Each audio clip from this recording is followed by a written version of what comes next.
Thank you for your patience there. Welcome to the January 28th, 2025 meeting of Henderson County Fiscal Court. We're glad you are with us.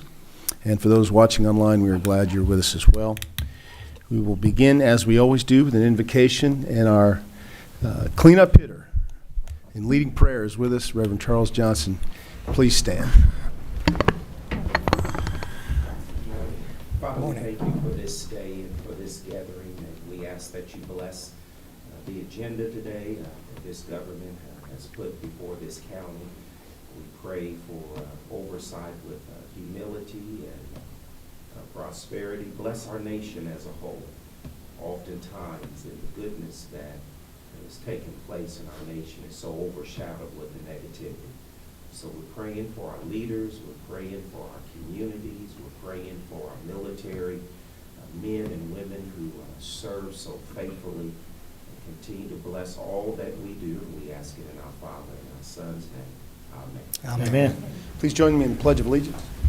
I pledge allegiance to the flag of the United States of America and to the republic for which it stands, one nation, under God, indivisible, with liberty and justice for all.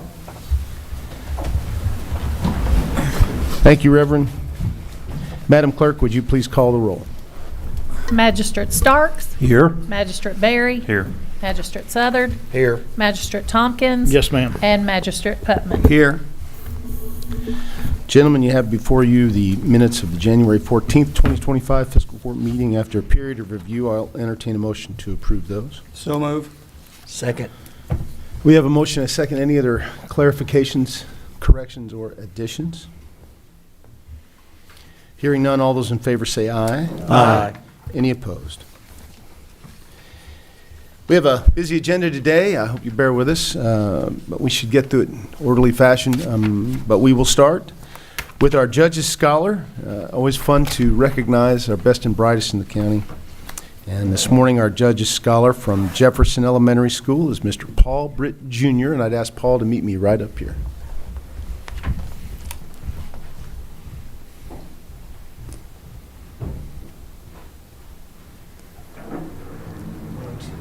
Proclamation in your honor.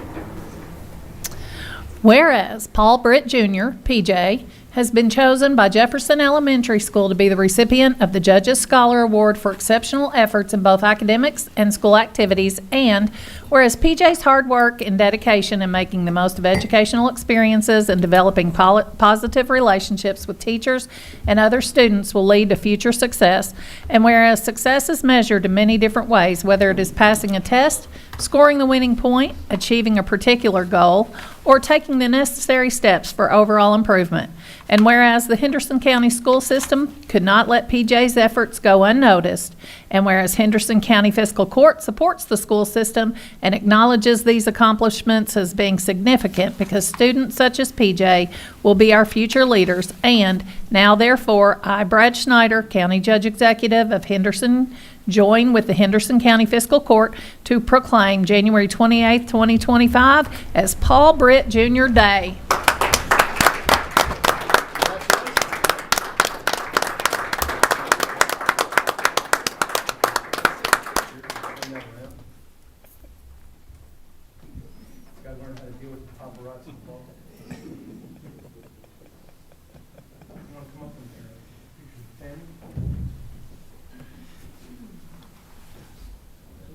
Grandparents?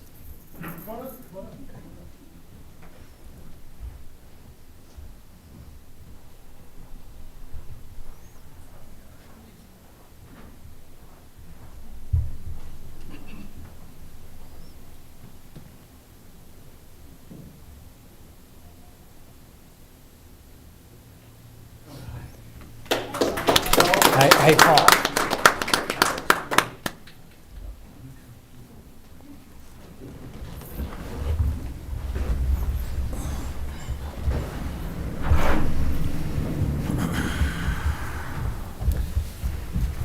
All right. Congratulations. And once again, we have a Judges Scholar with outstanding shoe game. Love that. Matching head to toe. I really appreciate that. Judge, if I can, you notice he's wearing Iowa, University of Iowa, the black. Is that on purpose, or? Jaguar.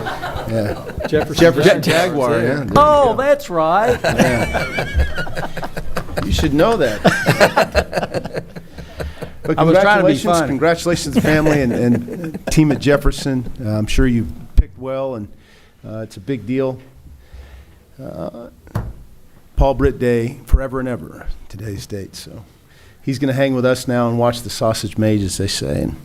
And he's going to get some great play-by-play here from Steve Golden. A few housekeeping items here. For the court, I'd like to reappoint Doran Luck and Glenn Stone to the Air Board. They've been longtime serving members, have done an excellent job.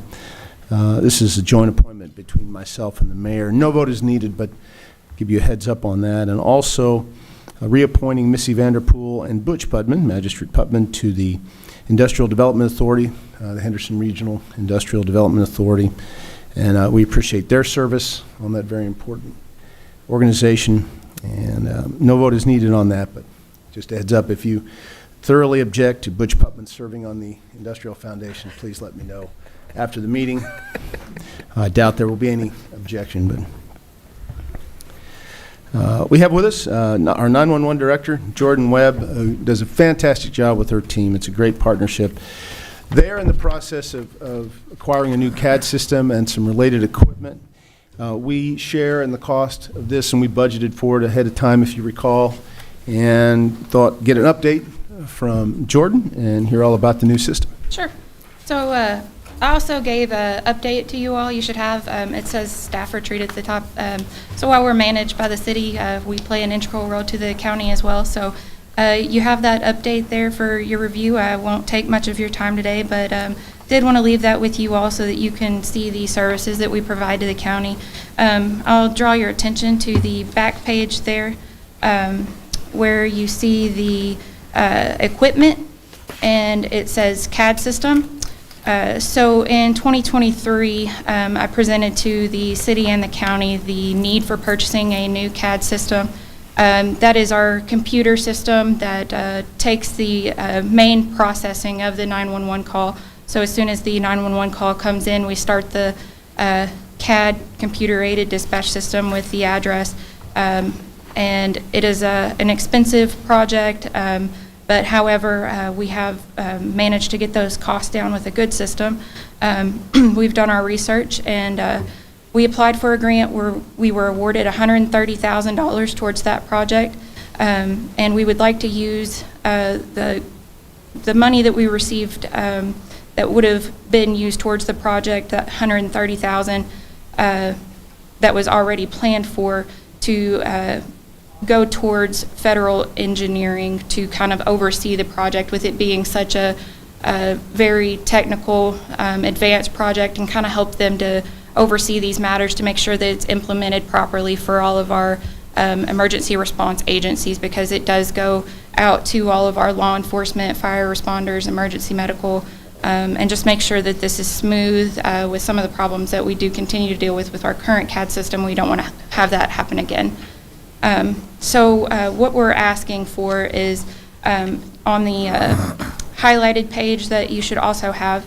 I know some of this may be kind of confusing, and I apologize for that. The judge and I will get together to kind of go over a better explanation, but with the budgeting that we did give you all at the beginning of the year for fiscal year 25, and with the grant that was received, with federal engineering coming in now to oversee the projects, we are basically asking that the county just approve $11,250 more in addition to what was already approved for the fiscal year.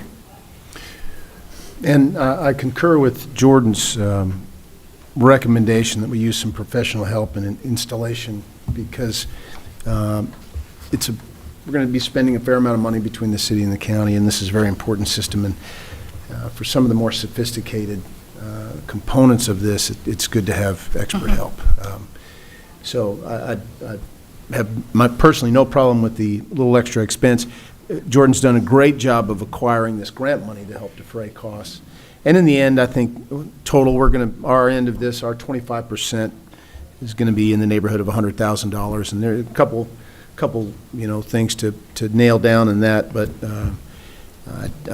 I guess we can take a voice vote on spending a little bit of extra money on federal's help And then- in implementing this positively. Sorry, Judge, I do have one more thing to add. Okay. Not only, I didn't put it on this sheet here, this was more along the lines of just another part that federal will also be helping with is overseeing a radio analysis, which I know has been part of the county's concern for the Roberts area. Yes. So they are going to come in and do an analysis for the Roberts area and give us this will be how you can address that concern. They'll give us an outline of fiscally planning for the future and how we can address, planning for radio costs in repairs and replacement, and also how do we finally fix this Roberts area. So that'll address that issue as well.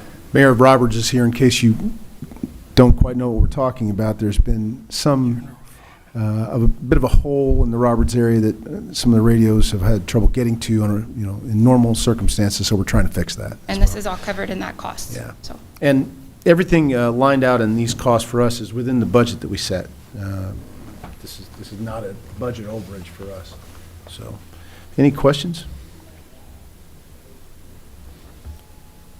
Just for clarification, Judge, on the back of this, they talked about that $3 increase on the water bills. Last paragraph, 911 fee. Yep, the mayor has expressed to me that they have the technology now to assess $3 fee for city residents versus county residents. And, that was part of the challenge Yep. before and agreeing to any particular fee. We are going to participate at our normal level. This was something that I presented to the city as maybe that's something that we might bring up at the city-county co-op meeting when we meet in February. Yeah. But just as our technical needs continue to advance, we do see a need that, the general fund is continuing to, just deplete its needs, and the need for us to maybe look at raising that fee from $3.25 that it was, voiced initially, that it may be $6.25 or even $5 to $6.25. So that was just something that I presented at the retreat for the city, and I just gave you what I gave the city. Okay, yeah, for the So city. that's not something for the county, but I just gave you completely what I gave the city. So that's for the county's It was just discretion. kind of generic. Right. And I just, clarification. Yeah. We have no plans to increase Yeah, that fee. but thank you. We will Right. contribute at the levels we committed to, so. And that's fine. I just wanted to clarify, so. Thank you, Jordan. With that being said, though, we put money up, we just paid the upfront cost, right, instead of raising the fees to the people in the county. Right. Yeah. But I just wanted to be clear that we're not paying our part.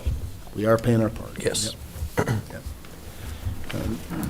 And in some future discussion, we could choose to change that fee if we needed to, but we don't need to at the moment, so. Right. Meet our obligation. Henderson does have one of the lowest water rates for the 911 fee in the state of Kentucky right now, so. But sure enough, it is an increasing expense, there's no doubt about it. Right. Any other questions?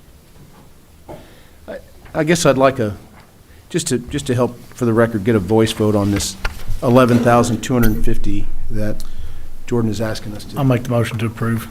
I'll second. We have a motion and a second to go ahead and include that in our commitment to the project. And any other discussion? All those in favor say aye. Aye. Any opposed?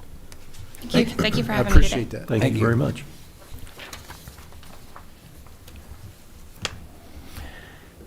I'd like to call County Engineer Nick Stallings up to the mic. If you don't, we're going to make the Surface Mine Committee recommendation, but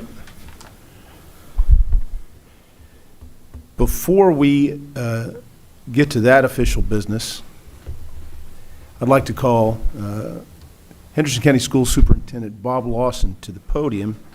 He has a special presentation for Nick, so Nick, you might as well join him at the podium. Nick Stallings, there you go. Doctor, the floor is yours. Oh, thank you, Judge. So good morning, magistrates. Good morning. Good morning, Ms. Comer. Good morning, Attorney Gold. Good Morning, Mr. Britt. Happy to see you up there. As you all know, in early January, we had quite a bit of ice and snow, and that made for untravelable road conditions all throughout our county. And when that happens, then we can't go to school. So this year, among many years, and I just want to say that the county and the judge and all of you all are always excellent partners, and we know that together we win, and this year was a great example of that. Our students were on a 2-week break over Christmas, and then we get that snow and ice as they're about to return from that break. That ended up being a 3-week break. And as you all know, school's a lot more than just math and reading. It's where our students stay warm. It's where they get fed breakfast and lunch. It's where physiological needs are met. It's where they get interaction with one another. It's where they can communicate with people in terms of their needs. And all of that, but with that weather and all the road problems that we had, our kids were able to get back in school after that break because of the partnership we have with the county and because of our county road department led by engineer Nick Stallings. I called Mr. Stallings during that time, and I just wanted really to ask him a few questions about the conditions of the roads. And he and his team had worked literally from first light until dark each day, clearing those roads for safe travel for school buses and otherwise. And I called Mr. Stallings, and after he told me that, I just wanted to commend him for his work on that. And much like he would, he said, "It's not about me. This is about our team." And he just explained to me how the team had worked relentlessly to clear the roads and to make it possible for kids to get to school. And so all those things I mentioned that school is, those were made possible by Mr. Stallings and his team. And just lastly, we all know that everything rises and falls on leadership. And so while I know his team did a great job, we appreciate the partnership of the county and our judge and all of you all. I wanted to take some time today to recognize our engineer as our community partner for the month of January, Mr. Nick Stallings and his team.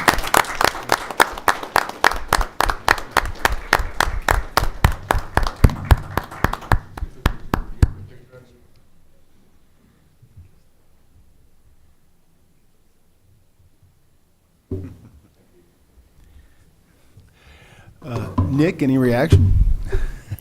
Yeah, that's awesome. We're a community partner. Yeah, he called me the other day about trying to do this at the board meeting. I had a conference I had to go to, and some of our guys, you know, this is we're not really limelight people, so I couldn't get anybody that would attend the meeting, just because they feel this is their normal job. Things went better this past storm.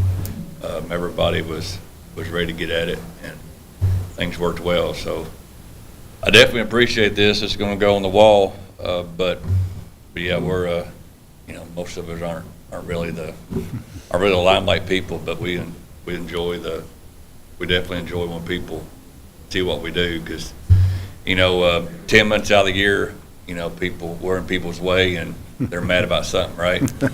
And 2 months out of the year, we get to clean roads and make everybody happy. So we'll take those 2 months of happiness for 10 months of dang. Well, thank you. Make sure the guys and gals at the shop understand the compliment the schools are paying us and you. And thank you, Dr. Lawson, for that gesture.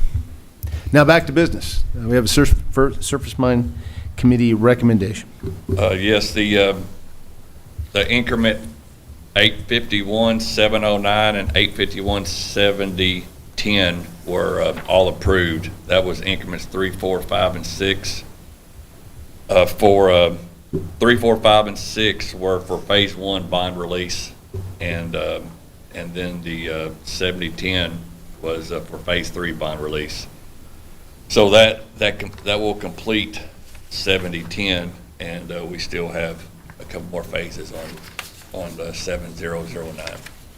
And I believe the vote among the Surface Committee on 009 was contingent on getting the state release within a week, probably, and that was approved. Any other members of the Surface Mine Committee like to make any other comments?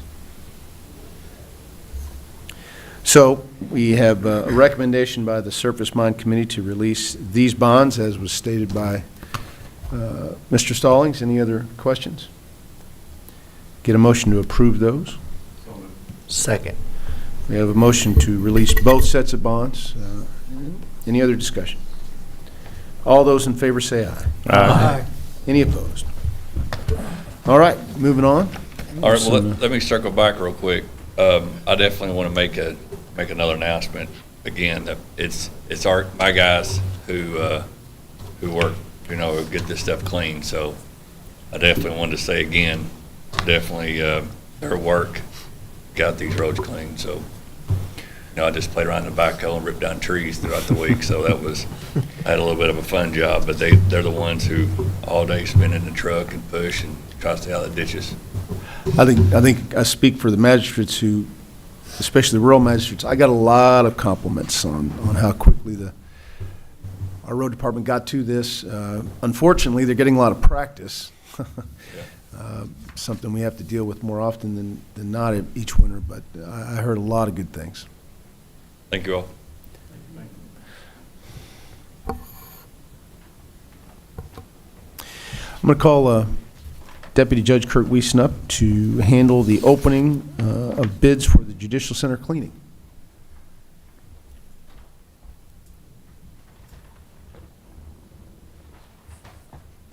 Good morning. Good morning. We received 4 bids in for cleaning over the Judicial Center. As you know, the courthouse is now being done in-house, so just going out on the Judicial Center. First bid is from Janet Clean. Their price is $7,635.50 a month.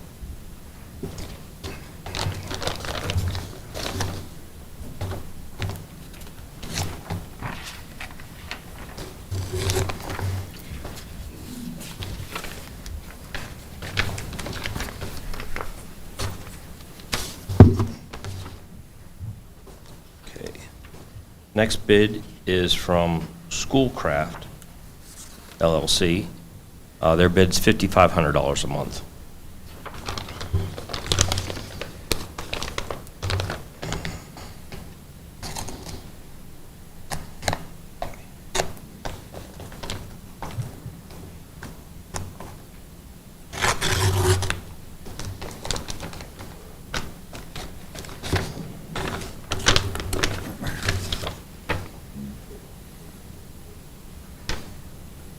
This bid is from Clean Team.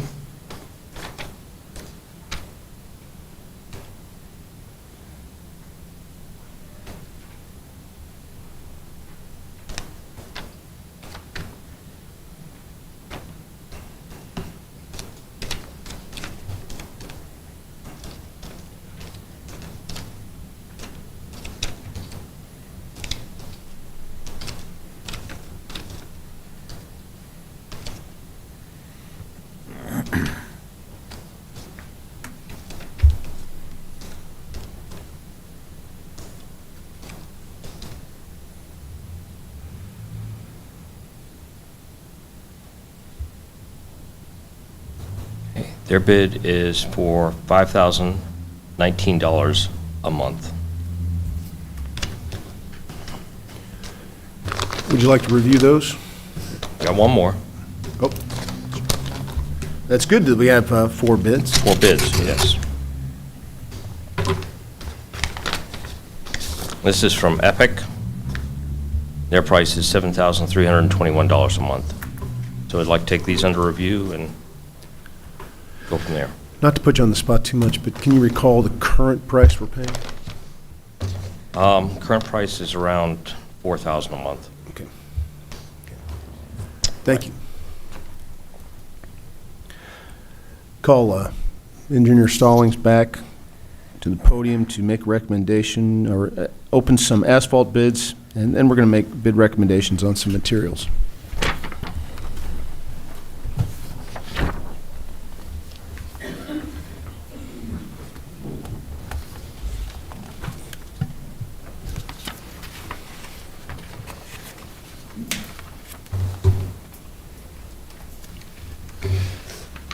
All right, first bids we have is from Scottish.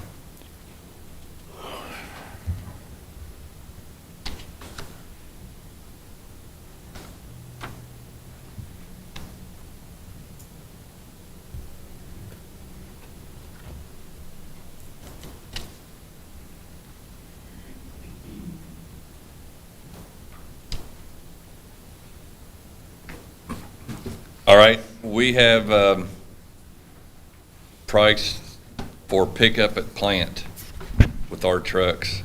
If we got a small patch job, we were going to try to get a price to pick it up at the plant. For 1.0 base, Class 2 is $68.21, and for Class 2 0.5 binder is $77.24. Now, if the contractor puts that on the roadways, it's $87.24, and then the 1.0 base is $78.21. All right.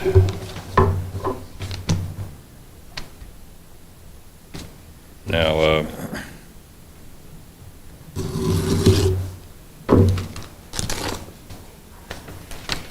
this is the Rogers Group.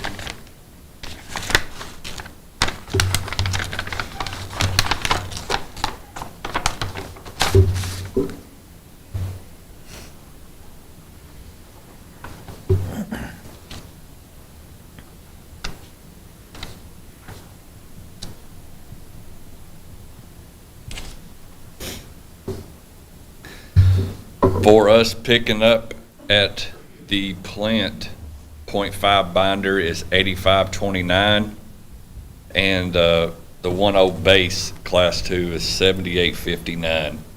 And for the contractor to place on the roadways, the 0.5 binder is $108.79, and the 1.0 base is $102.50. So that's what we got. Would you like to review those and come back to us?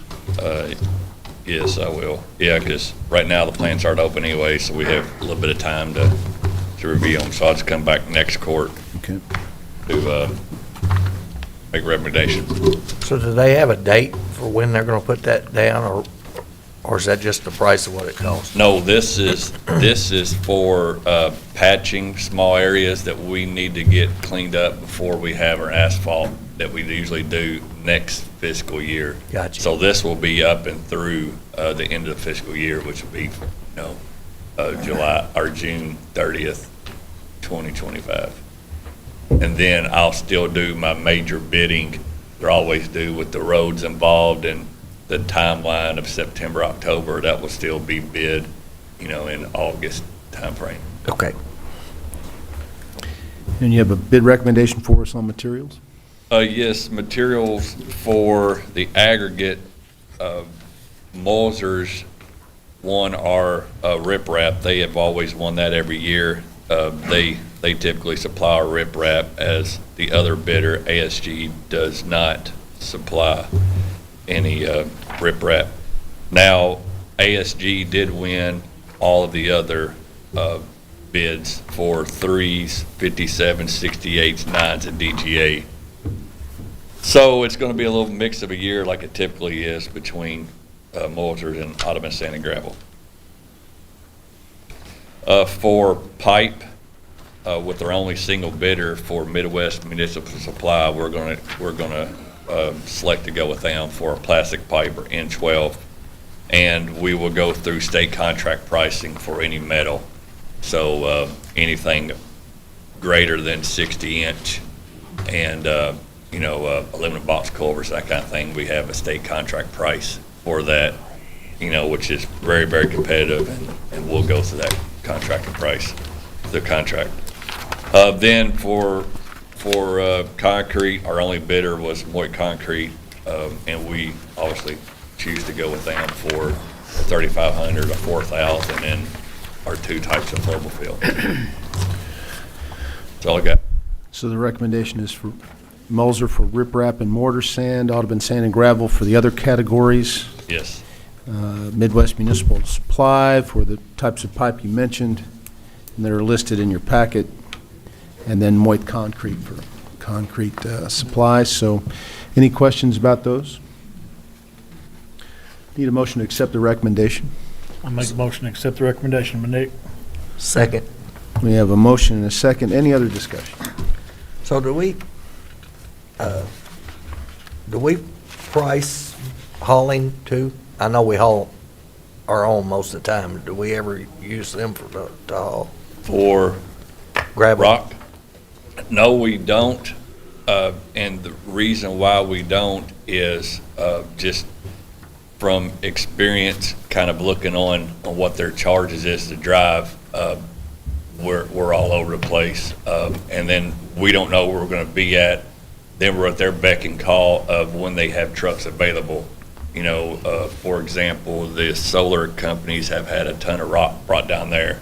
If we need rock for a certain type of emergency, then they're tied up for a day or two. Right. So we typically can get them loaded and get them out to where we go to. Plus, the trucks are usually sitting on the side of the road for possibly half an hour to an hour if we're doing small amounts of filling in ditches, using the curb up the shoulders or doing pipe replacements. We can't have it dumped out on the ground like they typically would do because now we got 25 tons of rock on the ground that we may only use 3 tons, 4 tons. Now we got to pick it back up, put it in the truck.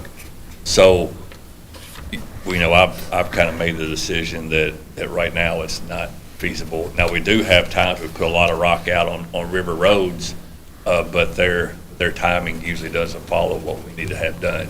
So Okay. that's not saying that we can't. I don't care to put that in as a bid next year, but I don't know if we would get a good price if they don't know where they're going. You know what I mean? Understand. So, Yep. Thanks. yep. Any other questions? So we have a motion and a second. All those in favor say aye. Aye. Any opposed? Thank you, Nick. Thank you. Next in your packet is the annual Community Development Block Grant Agreement we have with Warm Center to help facilitate their, the grant that they get in the neighborhood about $200,000 every year, and this is our typical MOA. It's in your packet. Any other questions about this? Mr. Gold, any comments? Judge, they did do a revision yesterday to make it reflect that it was their legal name, which was the Center for Addiction Recovery of Henderson Incorporated.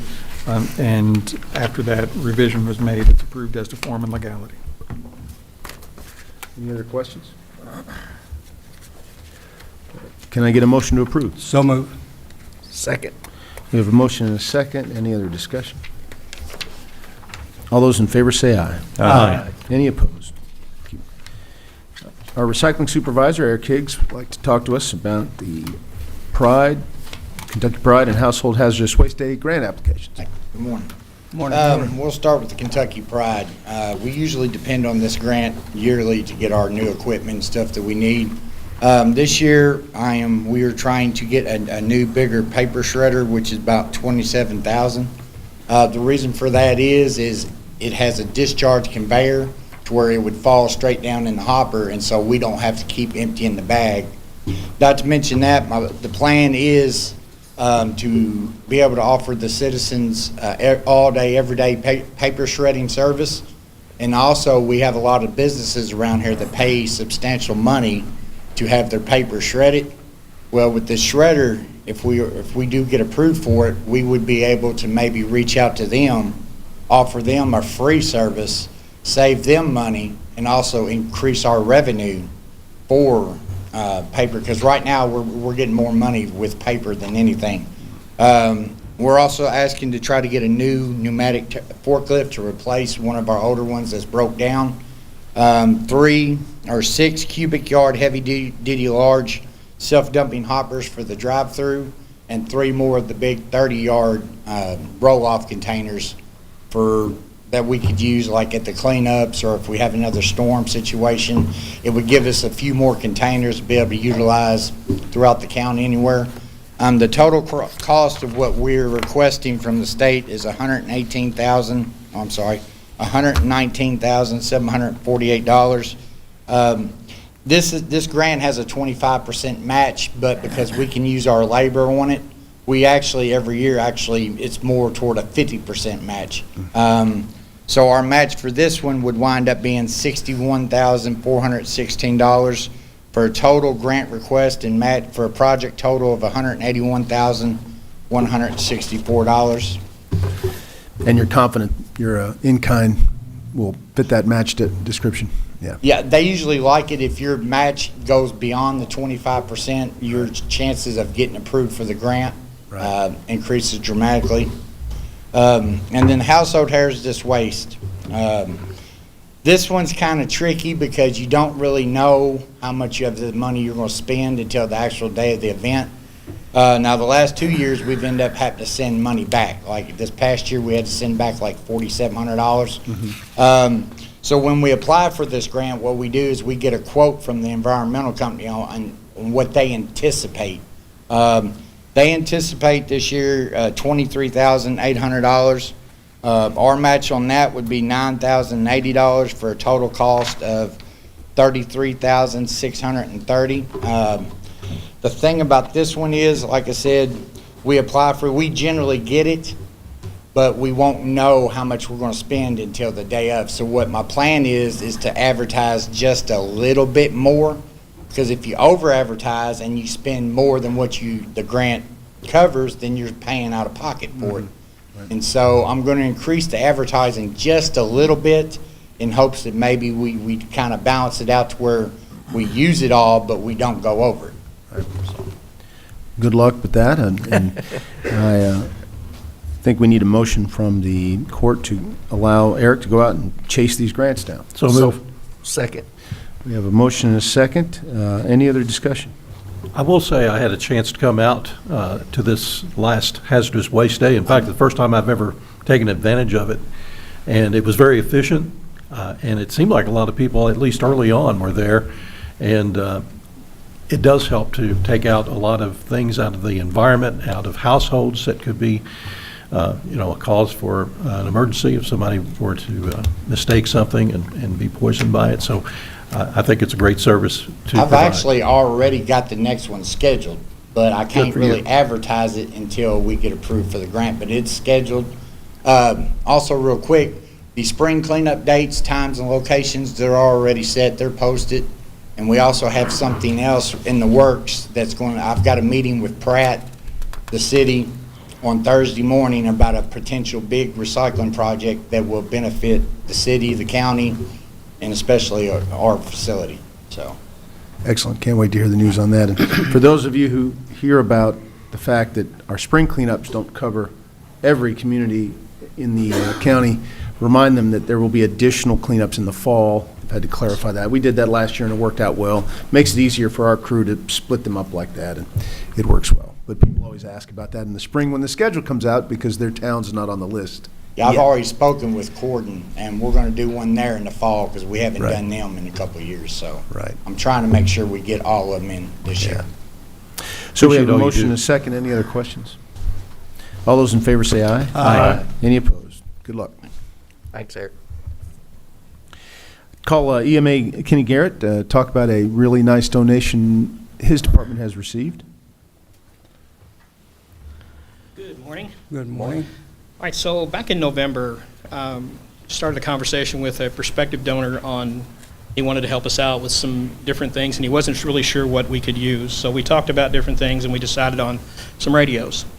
So after talking with the sheriff here at one of our recent meetings, and we know that the radio system we have is you know, it's 10 years old almost. We decided we would go with some newer radios, and $16,000 later, we have some new radios that are handheld radios, and these are the kind of radio, which I can pass it around.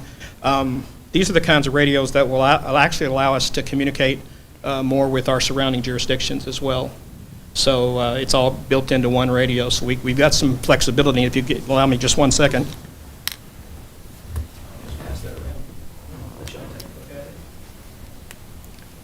So these are pretty nice. I actually worked with Jordan at 911 to maybe try to figure out what the options were on what vendors to go with. We chose Harris. Basically they got ties to the military all the way back when I was on active duty back in the 80s. So I know it's a good vendor and a good quality radio. So it's just something we can grow into over the next several years. And I was very, very happy and proud that we were able to get those and not cost the county any money. Can you explain the circumstances behind the donation? It's quite exciting to have that much donated to our EM services. Well, it actually boiled down to an individual who just wanted to make the donation, and he used his company's money to do it, and decided it was a tax write-off for him, number one. And we got it done before the end of the year, and there's really no, it was just something he wanted to do to try to help us out. And this is Mr. Troutman. It is. Yeah.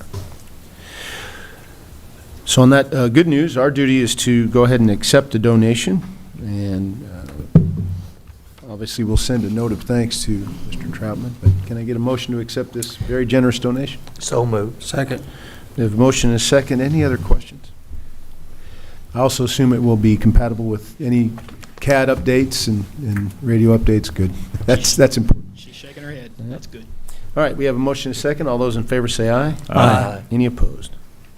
Thank you. Thank you. Thank you. You know, in the course of passing ordinances, we often get asked about their flexibility and the ability to change them or tweak them as needed. And we always say in the affirmative, yes, they are living documents.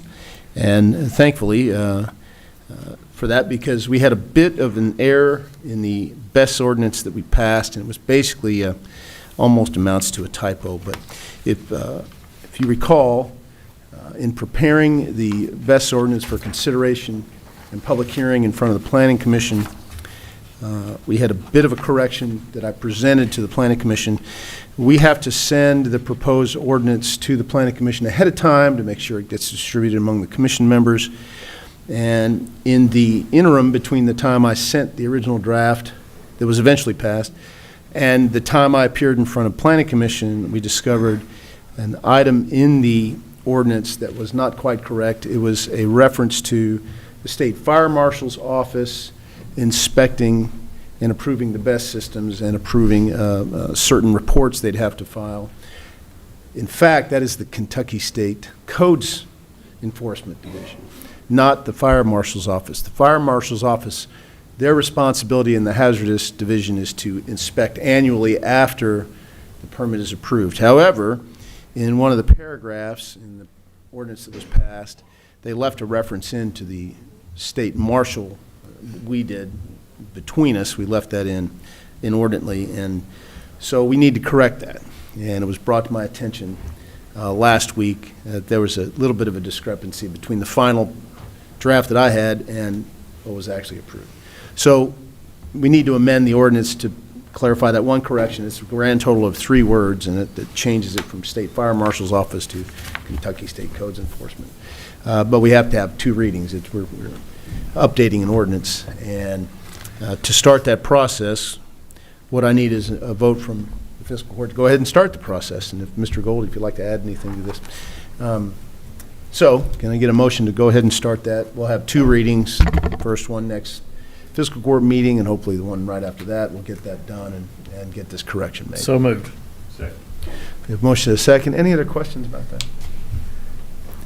All those in favor say aye. Aye. Any opposed? Thank you. We also have first reading now of the moratorium that we discussed and approved and moved forward with on level 2 solar installations in the county. This 2-year moratorium, and if the clerk wouldn't mind, I'd like to go ahead and read this myself. Sure. Again, this is first reading, and we all obviously had a workshop and multiple discussions about this. So this is ordinance 2501, an ordinance amending the Henderson County zoning ordinance found in the Henderson County Code of Ordinance in Appendix A thereof, which specifically amends Article XXX, Solar Energy Systems SES of said ordinance to institute a 2-year moratorium on Level 2 solar energy systems.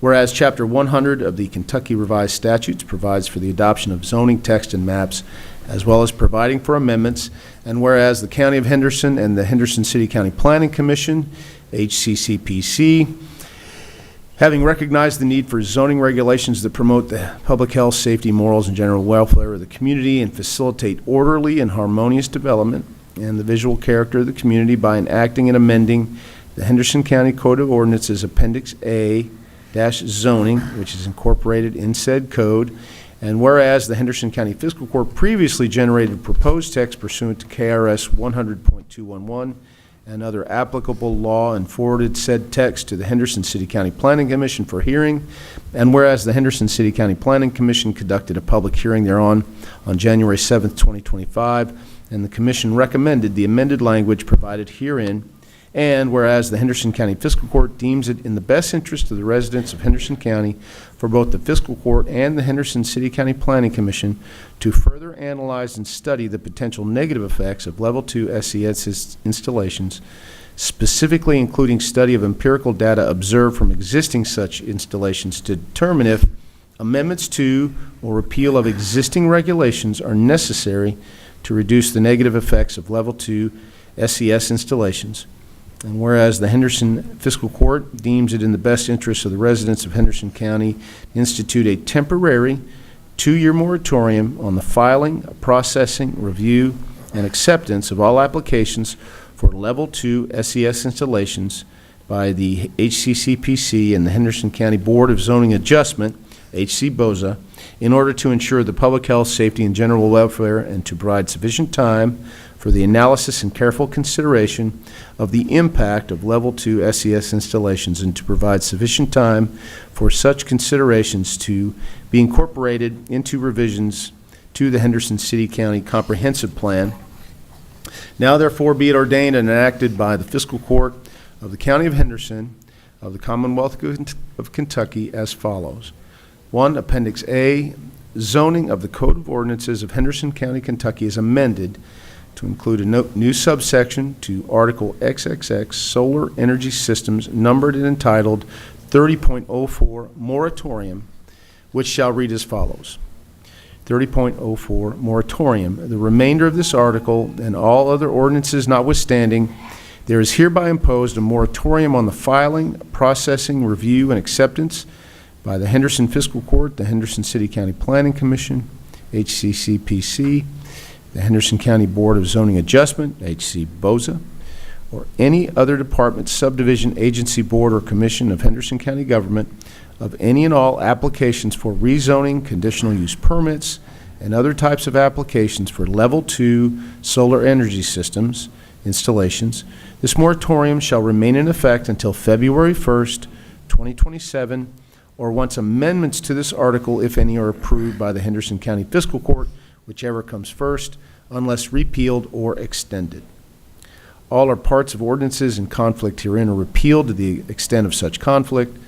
The provisions of this ordinance are severable, and if any provisions or part thereof shall be held invalid or unconstitutional or inapplicable to any person or circumstance, such validity, unconstitutionality, and inapplicability shall not affect or impair the remaining provisions of this ordinance.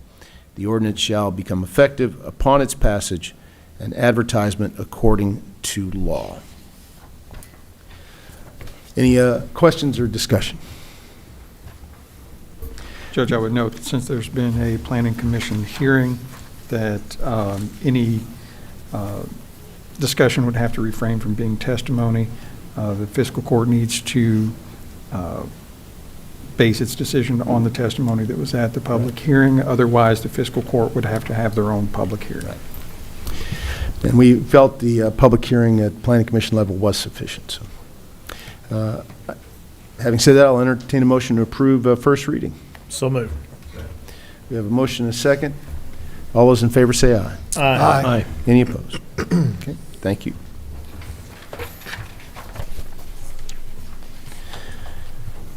Next, I'd like to call up Melinda Whitlock with our animal control report.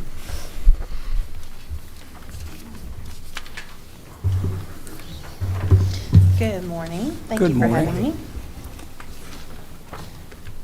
You'll see that by your packet, I have the normal information provided based on the past month. And it all includes your data matrix and your animal control chart.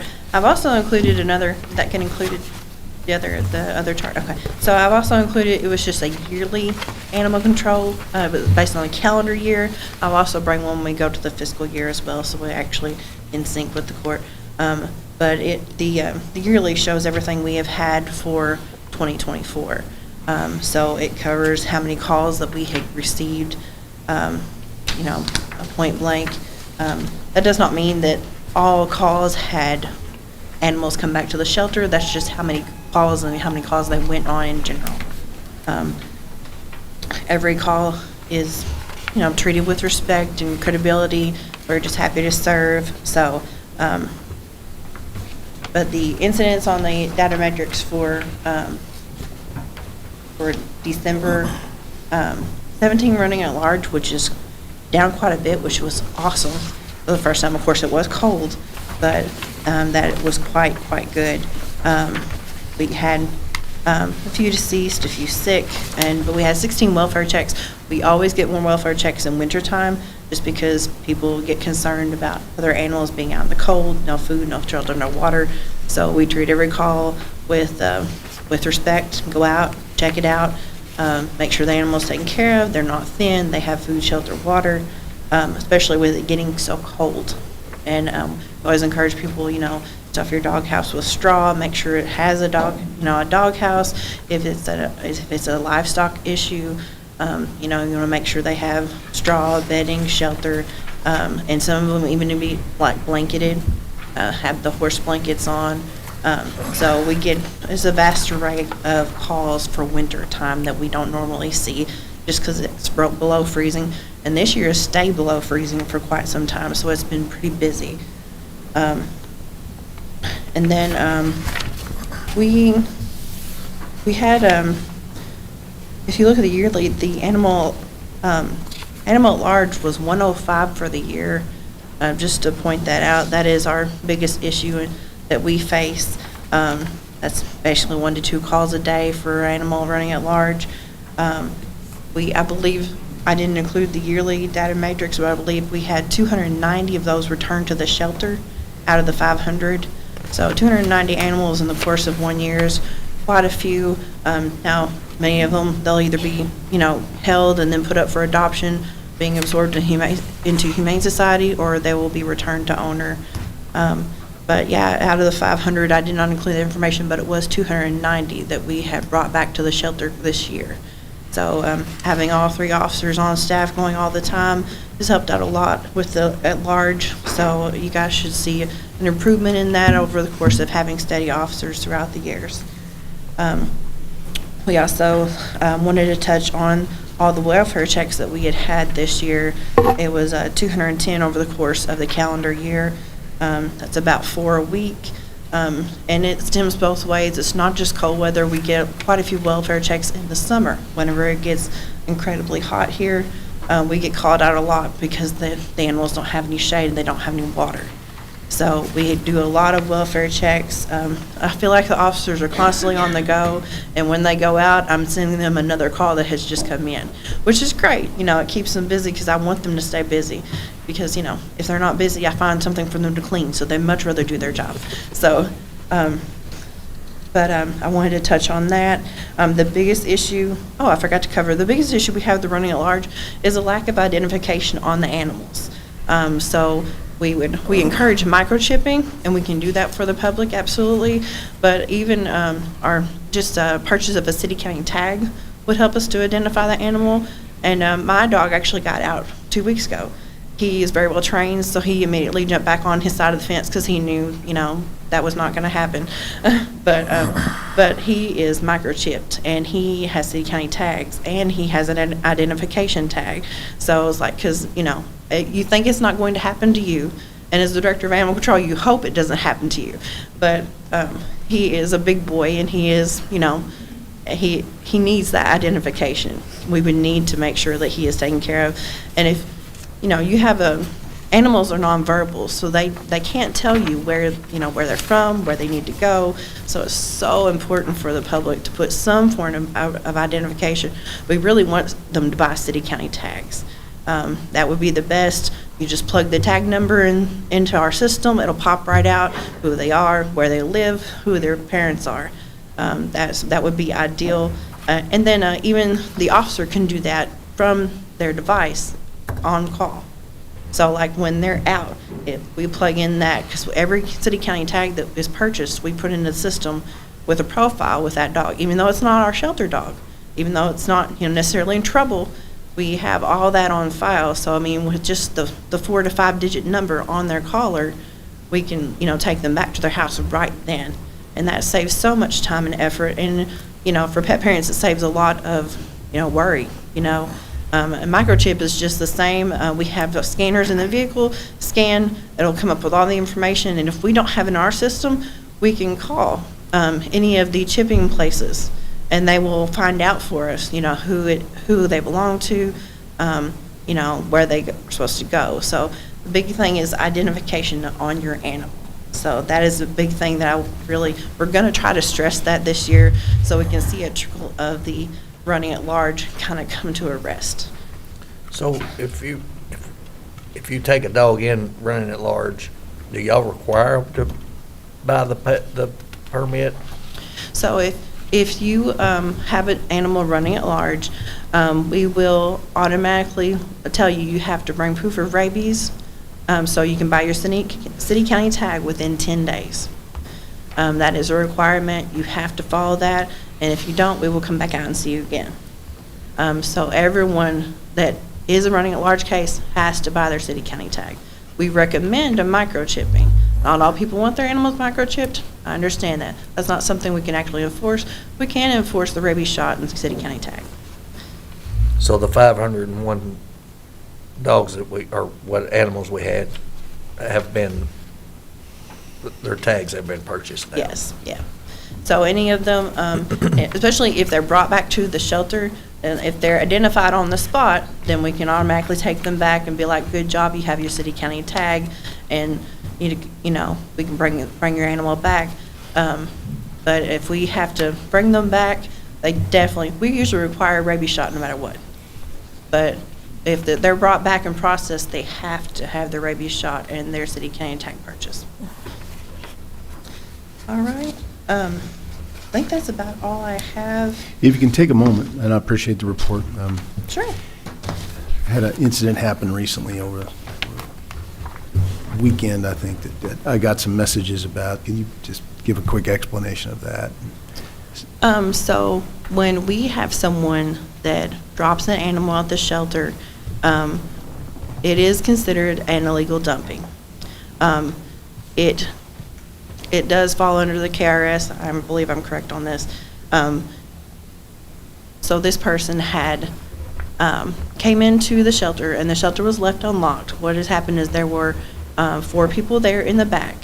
I'm sure there was a board member, because I preached to my staff, lock the door behind you, especially if we're not open during business hours. So this was after hours? This was after hours. It was very clearly, the sign was flipped to close, our hours are listed on the door, this was after hours.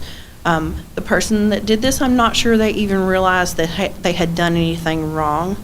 But nevertheless, as animal control, we have to enforce the law and, let them know that you dumped this animal, So to clarify, this gentleman with the door open, even though it was after hours, brought a dog in and left it. Yes. And walked out. Yes. And so even though the door was open, he might have been confused about whether he could do this or Yes. not, because everybody was in the back and it was supposed to be closed. He didn't encounter anyone. Yeah. He did not encounter anyone. The lights were off, the sign was flipped, the hours are posted. He put the animal in our front hallway and left it there. It is a sweet little beagle girl, and she has been just devastated ever since. She's very afraid and she's very upset. But the big thing is we have to try to find out information about why he did this. And, you know, it's not okay. Yeah. You know, you can't really just leave animals. Right, so technically what he did was illegal. Yes. And you're trying to find out his identity. Yes, yeah. And it's not necessarily a thing that we would be pursuing after him. We did file a police report. We did pull all the camera footage. The camera footage was put on, you know, on Animal Control Facebook page. A lot of people got very upset, but I think they thought we were trying to persecute the person. Really, it's about finding out more about the dog. We don't know anything about her. We don't know if, even if he wanted to surrender, there would be a form to be completed. And a fee to pay? Yeah, a fee to pay. We don't know what vaccine she needs, which is something you usually want to find out when an animal is surrendered. We don't know, we don't even know her name. So it's like you know, and she's just in a state of shock. And so, yeah, the main thing is, I think people don't understand, we protect the animal. By trying to find out information from him, we're trying to find out information for that animal, try to better her. And to clarify again, the door was open, inadvertently left open. Yes. It was clearly posted that that the shelter was closed. Yeah, yeah. And I guess he took the fact that the door was open to mean that he could do this, which is unfortunate. And also to clarify, the notification of this, I think, that went out to try to identify who this person was, came out over the Animal Control Facebook page. Absolutely. Technically, the dumping problem isn't Humane Society issue, but you utilize Animal Control to help find this person and make sure they adhere to the law. So Yes. there's a little bit of a gray area here. And the reason I mention that is because Animal Control took some heat online.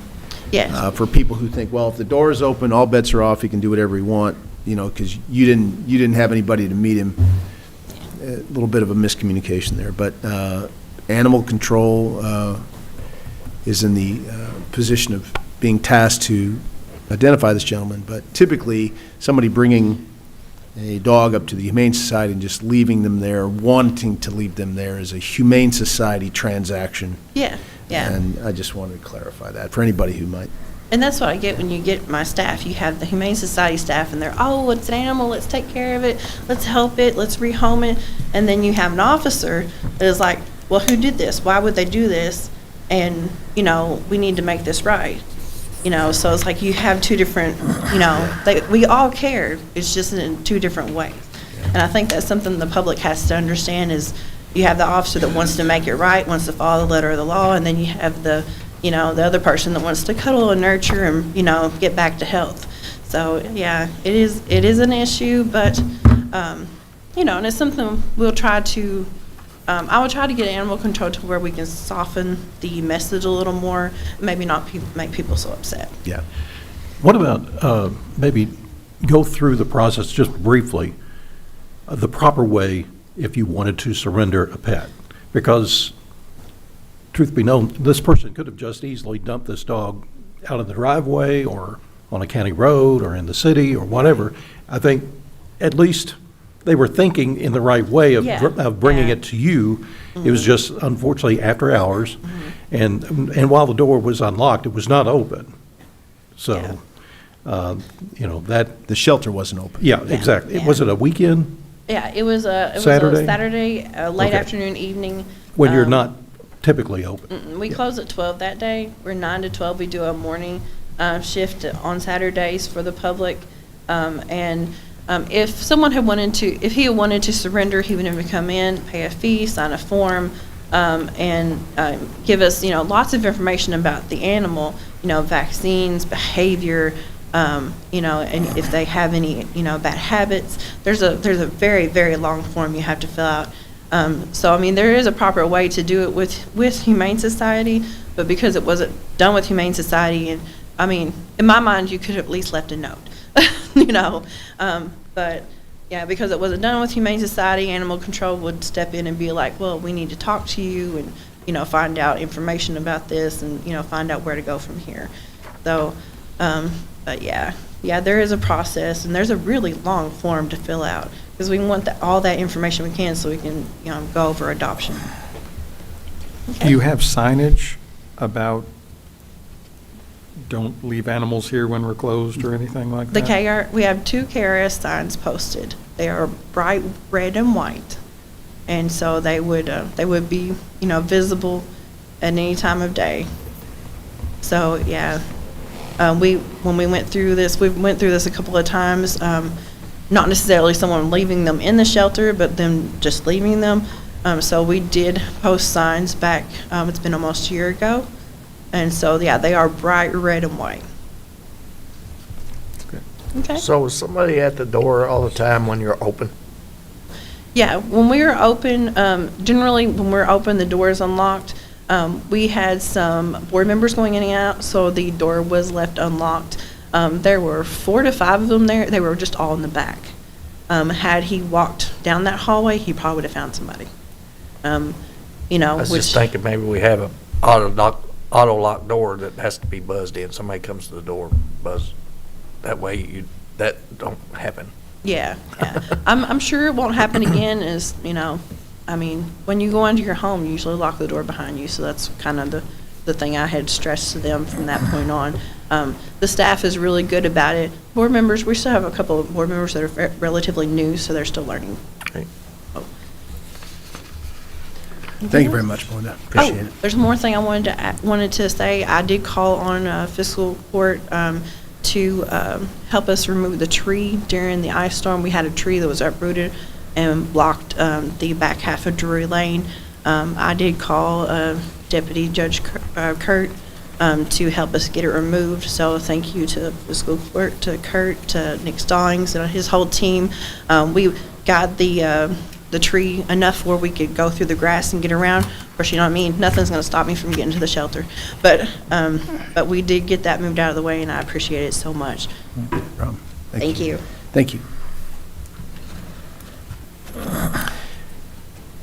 Gentlemen, you have in your packets the annual order setting sheriff salaries and other items. It's a requirement of the sheriff to set this number.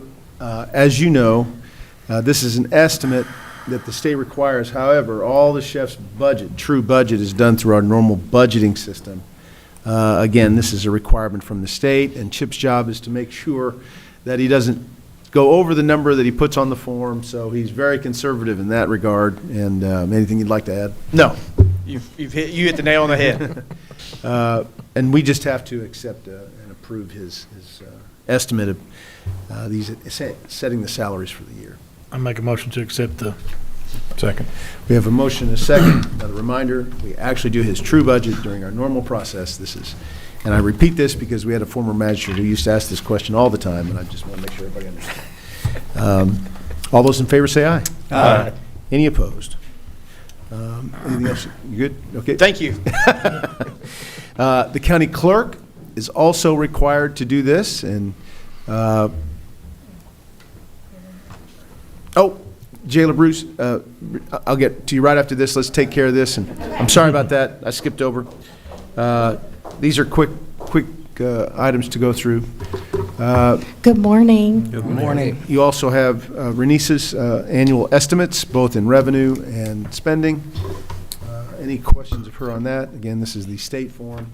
Motion to approve that as well. Second. We have motion to approve both forms. Is that correct? That's Yes. correct. Any other questions? All those in favor say aye. Aye. Any opposed? And I'll let you do your report, then we'll get Jailer Todd up here. Okay, I have my monthly, quarterly, yearly reports of payments submitted to the county in 2024. I have a check for the interest earned in 2024 for our usage tax account. Again, you spoke about the max amounts for deputies. I have that form. And my budget for 2025, the projected revenue is based on what was collected in 2024. The budget is required by the Department for Local Government, and it covers the calendar year, January through December 2025. So that's a lot, but did you want me to read the totals? I think we're You fine. good? It's reflected in what you submitted. Okay. And we do need to approve your annual settlement, which is also required of her at the end of the calendar year, so. Move to accept. Second. We have a motion and a second on accepting the annual settlement. I believe we went ahead and accepted the setting of salaries and the office fee budget already. So on the settlement, all those in favor say aye. Aye. Any opposed? And you want to go ahead and knock out your normal report? Yes. For December, we had excess fees in the amount of $109,727.77, and total submitted to the county is $151,438.48. And I'll go ahead and say yearly, the excess fees, $1,361,264.92. Judge, I move to accept. Second. We have a motion and a second to accept the county clerk's report. Any other questions? All those in favor say aye. Aye. Any opposed? Thank you. Now, Jailer Todd, sorry about that. Thank you.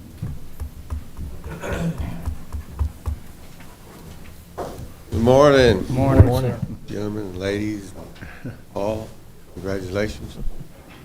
I received an email from our state inspector, Justin Hayes, about our first annual state inspection coming up.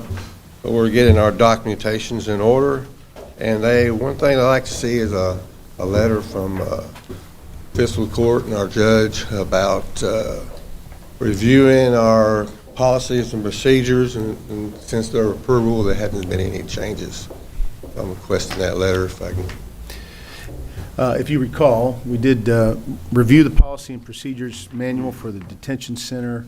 I think going on 2 years now, you adjusted it to align more closely with our general policy and procedures 1 year? Yeah, it's been a year now. Ago. And so that aligned better with some of our policies, also reflecting some of the unusual some of the unusual nature of what you do, and, right. and we approve that, and you have not changed it since. No, sir, no changes. So If I do, I'll bring it to you. You get a motion to provide him the annual letter? So moved. Second. We have a motion and a second. All those in favor say aye. Aye. Any opposed? Any other news? I'm good. All right. Thank you. Doing well, thanks. Thank you, Judge Todd. Mr. Gold, your report. Judge, I've got several checks today, and we have one additional one that is one that's in addition to the report you had previously received. First is interest in the amount of $88.03, health insurance $17,768.87, dental and life $727.21, another dental and life $11.10, Aflac $509.92, and a reimbursement from the state $3,780.61, bringing today's total to $22,885.74, and the fiscal year total to date $158,232.03. PJ says that he's never held almost $23,000, so he's going to take that. And I always say it's just like being an adult. You get money in from one hand, then you turn around and give it to the government with the other. But good job, sir. Well done. Motion to accept the county attorney's payments. Second. We have a motion and a second. All those in favor say aye. Aye. Any opposed? Treasurer Ryder.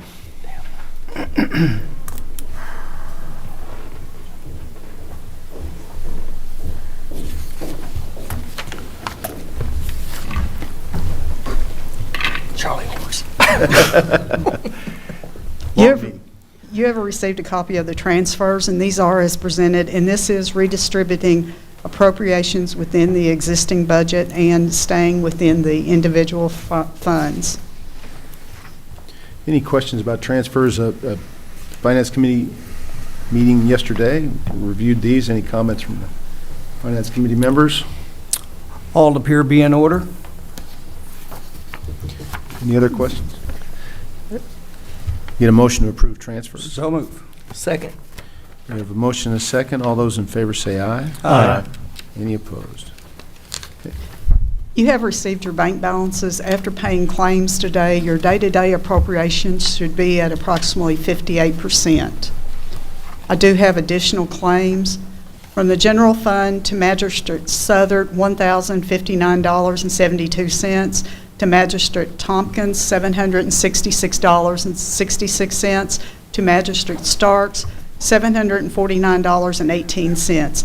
These are for reimbursements of conferences, training expenses, and is to come from the Fiscal Court Conferences Training Appropriation line. To B&B Excavating Incorporated, $5,850. This is for demolition expense and is to come from the Demolition and Tax Sales Appropriation line. To Thrive Property Consultants, $2,750. This is for courthouse construction repairs and is to come from the Renewals Repairs Courthouse Appropriation line. From the Road Department to Nick Stallings, $811.55. This is for conferences, training, expense reimbursement, and is to come from the County Engineers Training Travel Appropriation line. Any questions about claims? Move to pay the claims. Second. We have a motion and a second to pay the claims. Any other discussion? All those in favor say aye. Aye. Any opposed? Thank you. Just a note, you said we should be at about 58%. Yes, sir. General fund spending is at 44%, which is great job by our team members. Double check another item here. Well, Brenda Pardon me? makes it very easy for the Financial Committee. Road fund is at 53%. Jail is at 53%, almost 54%. So we are holding the line under budget. Really glad to see that. Another item, call your attention to. We are self-insured.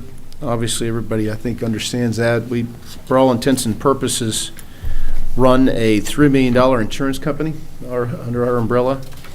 And, you know, we've had a rough couple of years in handling our insurance claims for our team members, but to date, we have approximately $1.17 million in claims.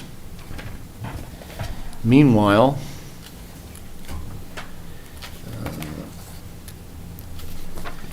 we have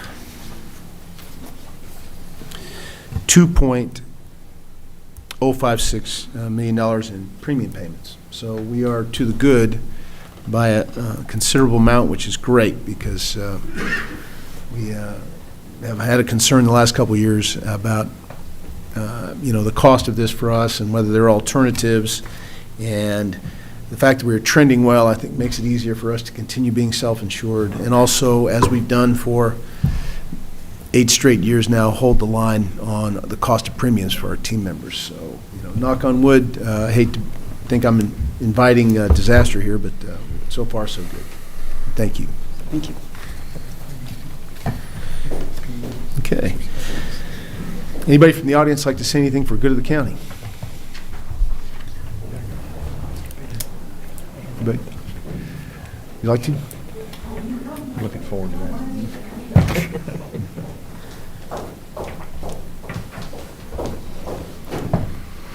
I should have said this earlier, but the Transportation Cabinet has a delay in their January renewal notices. So people whose birth month is January, like myself, have not received their notices. So I'm encouraging everyone to please come in. It's still delinquent if you don't pay it by the end of January. So I'm trying to get that message out on Facebook. So if you all go to my Facebook page and share that, I'd appreciate it. Just let everybody know that they still are due their courtesy notices.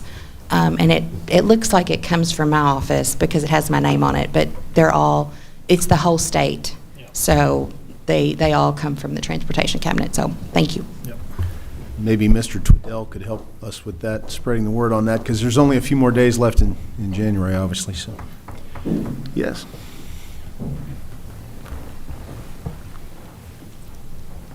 You want to introduce yourself to the court? Hey, I'm Kelsey. I'm the director at United Way, and we are still working on our crisis cleanup, so we just wanted to give you those numbers updated real fast. We've had over 100 calls to our hotline to get debris cleaned up from the storm. 72 have reported in open cases right now. We've got a group out there. We've had 30 volunteers over the last 2 days. We've got 20 of those completed. So we have an incredible group. Southern Baptists are in town all of this week. We've got another group coming up from Marion to hopefully get everyone cleaned up. We've got the goal of getting everything cleaned up by the end of February. So to clarify, at the beginning of our response to the ice storm, we, through work with EMA and your office, connected with some church-based groups who are willing to come to a community and help citizens clean up fallen limbs on their property. And by clean up, I mean they will cut up the larger limbs for them. In the case of the city, help move them to the curb where the city's going to be picking up for people. And for older folks who are lower income folks, this is a blessing. Absolutely. Because having this done professionally costs a lot of money, and your neighbors and friends might not have the equipment necessary or have the knowledge to keep it safe when they do this. Yes. You started out by taking requests. People had to call in and ask for the service. Yes. and started making reservations, for want of a better term. And you started with city, but also people could reserve out in the county, and you're slowly but surely working through those. Yes, we've had a few of the county be complete, just those smaller jobs that didn't require any of the heavy equipment that the groups have. So we've got a few of the county complete. We're putting those in burn piles, or if they have a trailer truck, whatever they want to be loaded, we are helping with that as well. Right. And then within the city, we're getting that cut to a manageable size for that pickup, with the goal of the city being complete by February 10th. Even though we don't have a set date yet with the city, we're hoping to have the city complete by February 10th so we can focus on the county. And to clarify, out in the county, they will not take it all and take it to our dump sites. That's not their Nope, we job. can't take it to, but we can load your trailer, your truck, or we can get it in however many burn piles you want. So they're working with that. And that in and of itself is a good thing. So Absolutely. And we do have an estimate. Once we're complete, we will have an estimate from our platform of the cost savings to families. And right now, with the cases we have open, it's about $170,000. So by the end, we'll have an idea of where we landed. God bless those groups. It's Oh, they're incredible. If anyone wants to come see them, they leave our office at 9 a.m. in the morning, and they come for lunch about noon every day. So if you want to come, hang out, talk with them. They've gone to disasters all over. A lot of them went down to the hurricane. So it's very fun to hear their stories and see how they all connect. If we can help them in any way, like with, a lunch or anything, through your office, let us know. Okay, we'll talk. Okay. Thank you all so much. Thank you, Thank Kelsey. you. Thank you, Kelsey.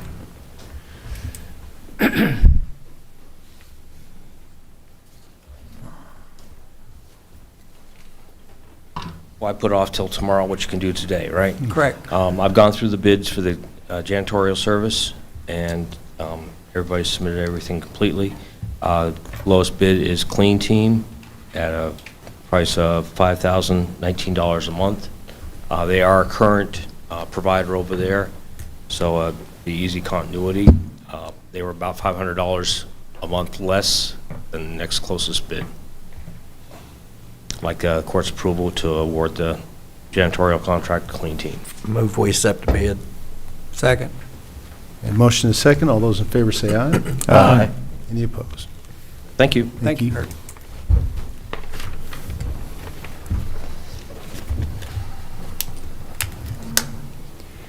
want to introduce yourself to the court, please? Deirdre McConaughey. With regard to your, as I understand it, you've approved unanimously the first reading of a 2-year moratorium on solar arrays. My question is, I would like to know specifically what the process will be to make use of those 2 years. The words I wrote down quickly were that those years would be used to further analyze and study with empirical data and provide sufficient time to allow revisions. So, Can I respectfully stop you? We are in the middle of this process, and we're not taking any more public comments or questions. no, that it's a happen. question. Right, so if you want to come see me afterwards, we can't do that here unless we want to have reconstitute a full-blown public hearing, which has already happened at the planning Oh, commission level. I see. And we don't want to do that. We felt there was sufficient, public hearing time. But if you'd like to see me afterwards, outside of the meeting, I can answer any questions you got. I think Try I to, yeah. understand. Yeah. Thank you. Thank you. Thank you. And I'll say the same thing to you. We're not taking public comments on any of these things that we're working on right now that are in process, just so you know. You introduce yourself to the court, please. James Franks. Two things I wanted to bring up today. The conversation me and you had, appreciate you taking care of that error today, but it did bring something else to light that I wanted to share with you since you're taking action to correct that. One being that unwaveringly you gave and made it clear in your statement to me that you gave the fire chiefs the ability to end that. And I'm sorry, I think I have 2 minutes is what I was told. Well, no, we're not taking public comments. In fact, the ordinance does not do that. So you gentlemen as magistrates should know and review that before you're taking the time to make these amendments, do it all at once and correct the issue. You have the ability to contact any magistrate individually, but we're not taking public comments on while we have the... This is not a comment. This is informing the court of an error that you as the thank you. judge I appreciate it. has brought to the public. I appreciate it. If you want to submit something to me in writing, that'd be great. Well, And with I would just an refer you back explanation. to your own public comment, sir. But I'll reiterate again. I understand. Thank you for your time. And again, if you want to submit something to me in writing with your explanation, I'll be happy to distribute it otherwise, outside of the court. Anything else for good of the county? I'll go around the horn here. Magistrate Southard? Start out with PJ or Paul? PJ. Well, congratulations, PJ. It's a big deal, man. You got picked out of your whole school and we give you your own day. I've never had that, and probably won't.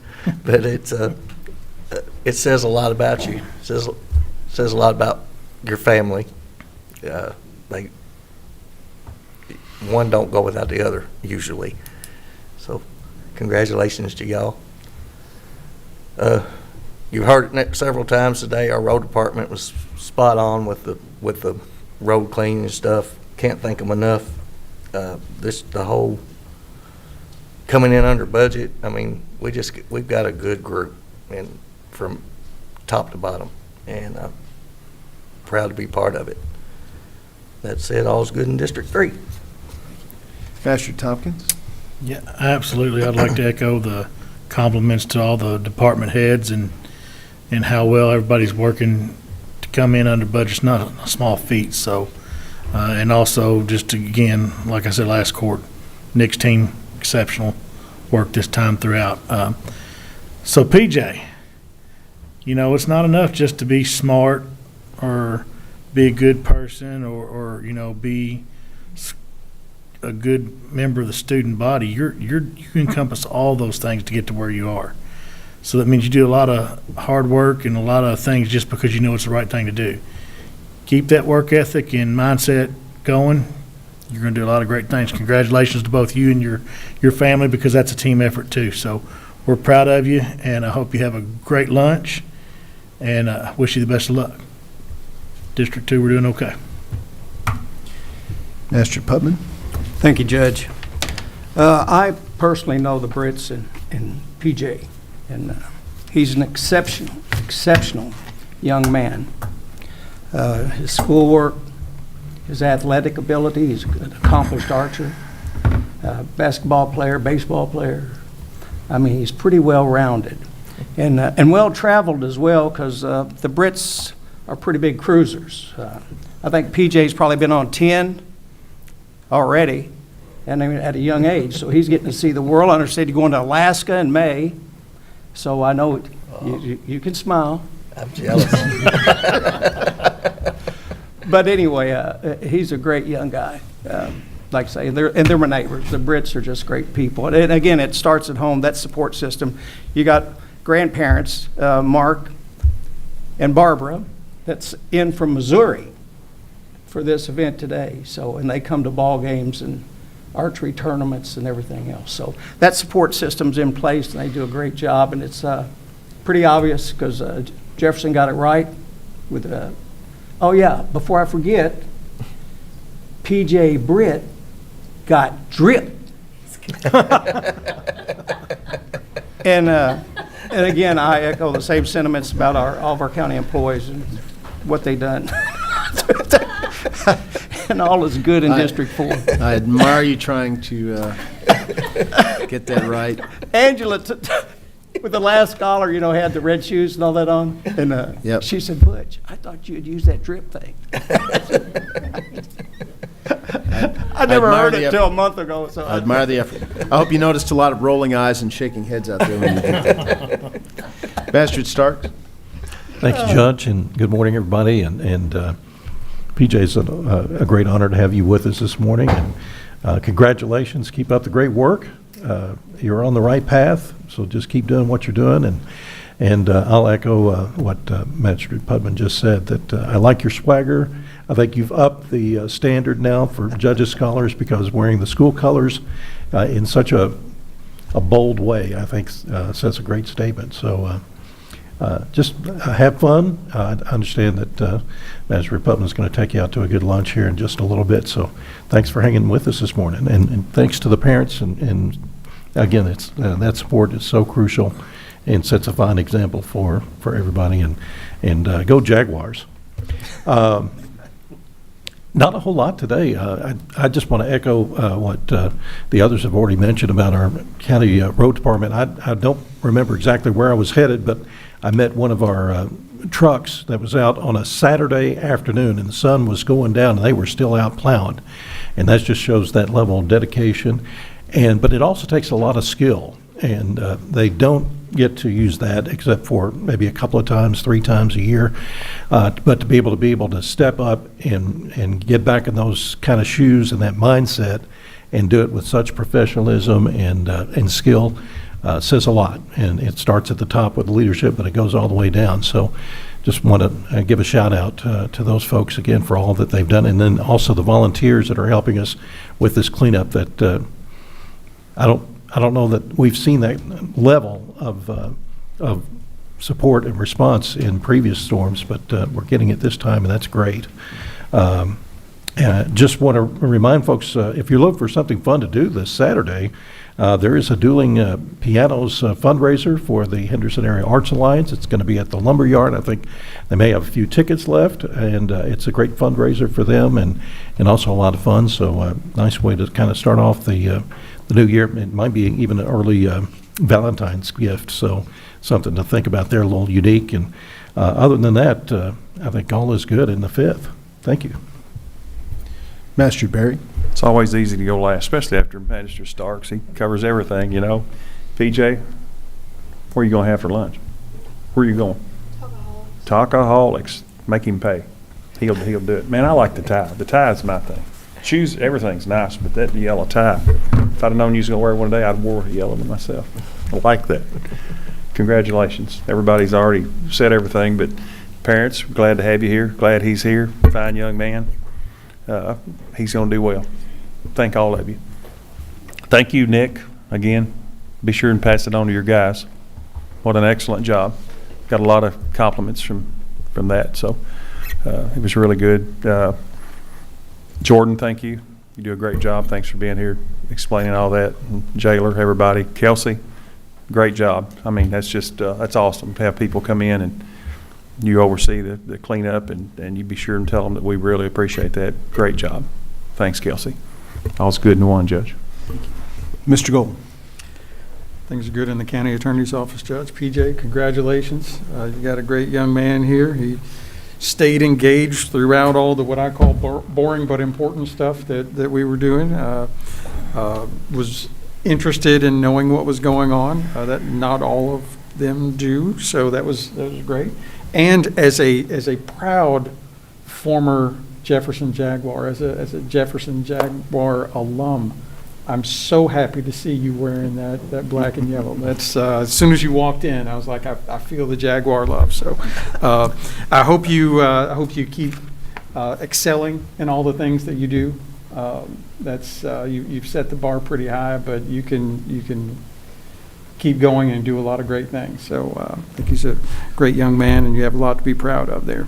I think Eric's gone, but I love the idea. They're going out for the shredding grant. Our office spends a good amount of money each year having to hire outside shredders come in because all of our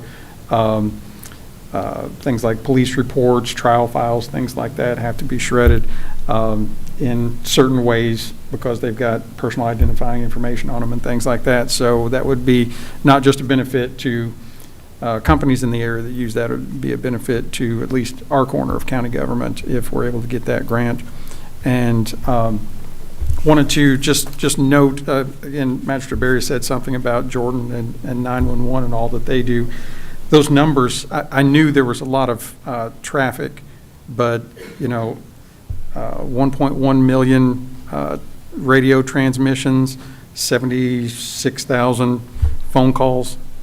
And I have occasion to deal with them on a somewhat regular basis, and they're always great to work with, and they're always very professional, and that's a reflection of good leadership. So thank you for what you do. Thank you, Judge. Thank you, and congratulations, PJ. Again, this day will always be known as your day, and put that proclamation in a prominent place, maybe hanging out right on his locker at school, something like that. Just kidding. But enjoy lunch with Magistrate Putman. We're about to make a motion going to executive session, which means we got a little bit more to go, but you can probably arrange when you're going to meet the family at Talkaholics and get that all squared away and celebrate. So congratulations, great family, good school, good job.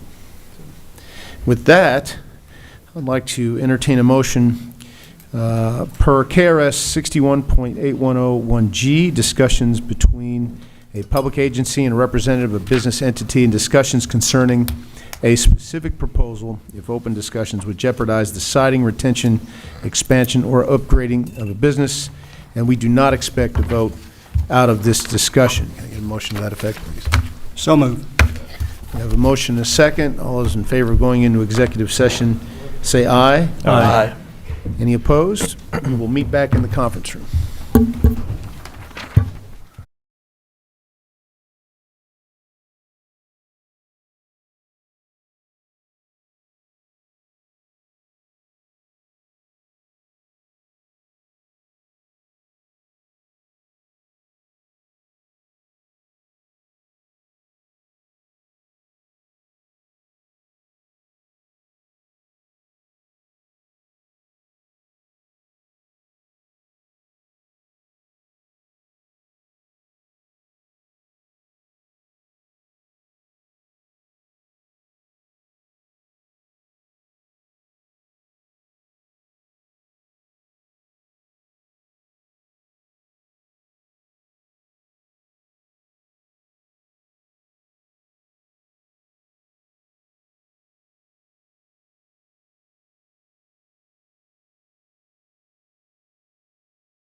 Holler at me later. If you give me 30 minutes, I absolutely will, sir. No problem. Okay, you ready? You're gonna just, motion to adjourn. Oh, no. Motion to go come back out of- into. Yeah. Motion to come out So of, move. motion and second to come out of executive session. All those in favor say aye. Aye. Any opposed? And Motion to adjourn. I make a motion to adjourn. Second. Motion and a second. All those in favor say aye. Aye. Any opposed? All right. Thank you, guys.